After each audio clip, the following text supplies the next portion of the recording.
యేసు రక్తమే జయం. పరిచర్య. Praise the lord. జనవరి 27వ తేదీ 2025. ఈరోజు దేవుని వాక్యము, అక్కడనే నీవు రక్షణ నొందుదువు, అక్కడనే యెహోవా నీ శత్రుల చేతిలో నుండి నిన్ను విమోచించును. మీకా 4వ అధ్యాయం 10వ వాక్యము. అవును క్రీస్తునందు ప్రియులారా, అనేక దేశాలు సియోనుకు వ్యతిరేకముగా సమావేశమై సియోను యొక్క విపత్తులలో సంతోషిస్తూ ఉంటాయి. ప్రభువు వారిని సేకరిస్తున్నాడని, బలపరుస్తున్నాడని అన్య దేశాలు గ్రహించలేకపోతున్నాయి.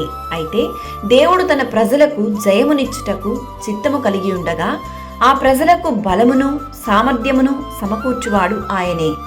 బబులోనుపురంలో బయట వాసము చేసినను దేవుని రక్షణను నీవు నొందవలనని శత్రువుల చేతిలో నుండి నిన్ను విమోచించుటకు ఆ దేవుడు నీకు తోడుగా ఉన్నాడు.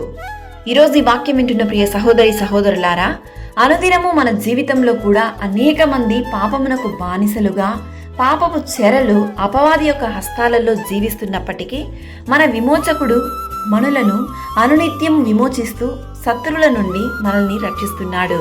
అట్టి విశ్వాస జీవితంలో జీవిస్తున్న మనము దేనిని బట్టి కృంగిపోకుండా ప్రతి విషయాన్ని బట్టి నమ్మకంగా, విశ్వాసంగా దేవుని పాదాల చెంత మోకరించాలి. దేవుడును ప్రతి ఒక్కరిని ఆశీర్వదించి దీవించును. మీ శత్రువుల ఎదుట ఆయన నిన్ను హెచ్చించును. సకల ఘనత, మహిమ, ప్రభావములు యేసయ్యకు మాత్రమే కలుగునుగాక. ఆమేన్. God bless you.